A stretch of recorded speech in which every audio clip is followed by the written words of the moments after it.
Welcome back to Celebrity Radio. It's Alex Belfield talking to some of my favourite people and some of the country's biggest stars. And we've got a whopper for you today. Curtis Pritchard, how are you? I am fantastic, thank you. How are you doing? Well, I'm really good and happy to talk to you. I don't really do reality types, but you are the first person to be on Love Island with huge, great, big, whopping talent. Congratulations on that. Well, I'm just thank you. I'm a bit speechless for that, but I'm just a normal guy, honestly, truly am. It's interesting. I knew of you as a dancer, and then, of course, you go into that. And the way of the world is it's a really smart move because you've opened yourself up to a whole population of people who probably would never have seen you perform. Now they're going to be gagging to come, whether it's Panto or to one of your live shows or watch you on the telly. It's smart, isn't it? I think it's, let's not lie, Love Island is a massive platform that obviously helps you in every single way. And yes, perhaps some people would say it's a smart move. Absolutely, I'm not going to disagree. But I did have the time of my life in there, and I've come out with an amazing young lady. So yeah. I'm a deeply unattractive man. We're going to talk about what it's like to be hot in a moment because it must be fabulous. If I could just be you for a day, Curtis, this would be marvellous. First, though, If I could be you for a day, be yourself. Be true to yourself, my friend. You're a good guy. Oh, God, you don't want to look like me. It's depressing. Let's talk about the Nationwide Building Society. They've brought out this new survey talking about putting stuff off basically can cost you a fortune, and that's what we're here talking about today. Yep. It seems like these figures are indisputable, and we need to just get on and sort stuff out. Well, I think the younger generation right now is, I'm not blaming the parents at all, but I think they can help out. I'll get to that in a second, but procrastination, my friend, it's people leave things to the last minute, from getting a birthday card to paying the bills to this to that, and we end up having to pay more expensive. We end up losing out on money, and there's so many different variations that come into play. I always got taught actually, and it's the same with this little scheme actually, Payday Save Day by Nationwide. It's whenever you get paid anything, put money away straight away, because people leave it till the end of the month, and then most of the time the money's not there, so you can't save anything.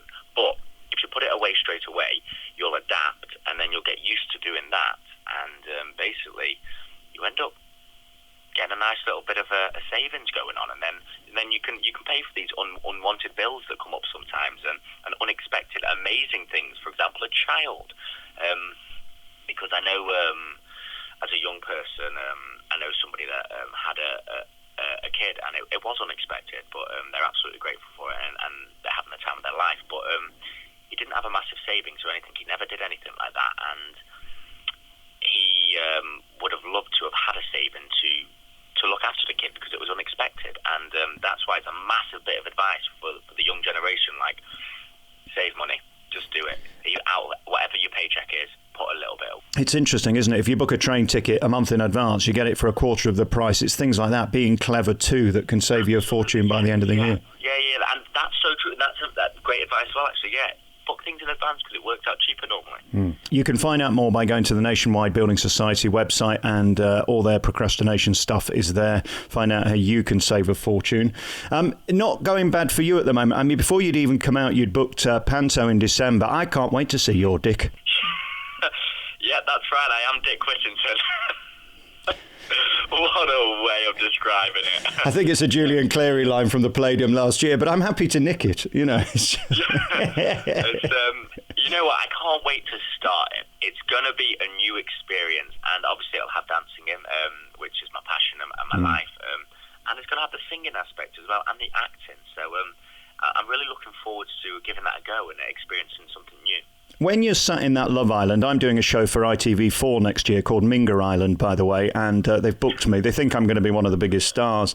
It must be great because basically they're saying you're one of the most delicious people in Britain who people are going to not only want to look at but be interested in too. It's very clever casting, and the show's never been bigger this year, and you were at the heart of that. I mean, there's a compliment in there somewhere, isn't there? You know what? I've not thought about it or overthought about any of the facts of it too much. I've just taken it on in my stride, really, and been like, a lot of people wanted to get this experience, and I'm very grateful for what I got, because a lot of people wanted it, and I managed to actually achieve it. And I'm just going to be grateful to everyone, and I'll always take a picture with anyone that wants one on the street, because they are the people that put me there. And I'm just going to enjoy it, because I am truly, and when I was in there, I am just me. I am who I am, and that's why I loved it so much as well. I learned a lot about myself. I learned a lot about other people, but I wasn't acting and I wasn't doing anything that was out of normal. I was just being me, and that's why I loved it in there, and that's why I wanted to go in there, to just be myself and enjoy it.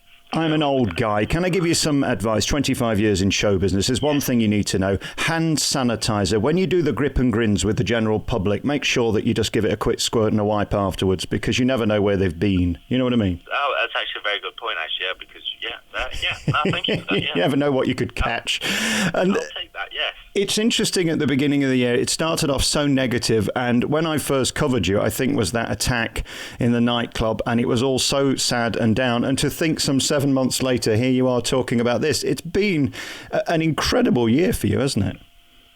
It's been it has, and that attack, people look at it as a downfall. Absolutely, it's disgusting what happened, and I would never wish that upon anyone. But I turn it into a positive, and I think to myself, if that had never happened, perhaps I wouldn't have been noticed, and perhaps that wouldn't have got me to where I am today. So that's I look at that in a positive light, and I look at it that my brother could have been a lot more injured as well, and he wasn't. So that whole situation turned straight into a positive, and it has knock-on effects. And I'm here now. I've had the summer of my lifetime. I've come out with a lovely young lady, and I'm just loving my experiences now. And then I don't take things for granted as well. Actually, that's one thing that I learned from what happened at Christmas. Things can come and go in a very fast. And I think you're smart enough to realise show business is brutal, and as quick as you rise, you can fall. And I think you've got to keep working hard, and it's smart to book stuff in. What is it like having your phone ringing off the hook? Because that's not a given in show business. As a working dancer, to have so many opportunities that are so exciting must be thrilling. It's incredible. It's mind-blowing, in fact. Actually, I'm so grateful for it all. I'd never expected it whatsoever. I didn't expect to get the greatest dancer when I came out. It's just everything's been... I'm over the moon with it. I'm just taking it all in my stride, and I like to work. I'm a hard-working person, and I just want to... whilst it's all coming, I'm going to ride the wave and have fun with it all. And all I'm going to be is myself. And are you going to be one of those delicious people in Magic Mike Live? I keep seeing that being referred to. Have you signed up to them yet? I went and watched it the other day. I'll tell you right now, honestly. It's not a strip. This is the thing. People think it's a strip. No, I saw it both in Vegas and here. It's incredible, isn't it? It's a great show. Their dancing ability is phenomenal. And by the way, to be in a room with 250 girls who are gagging for it and the only guy isn't a bad thing either, is it? Very true. So put it like this, I would love to see myself on that stage. I truly would. Listen, Curtis, thank you so much for your time. You can find out more about this procrastination stuff by going to the Nationwide Building Society. You can see his Dick in High Wycombe this coming Christmas. And I've loved talking to you. Thank you for being you. Never change. Congratulations on everything.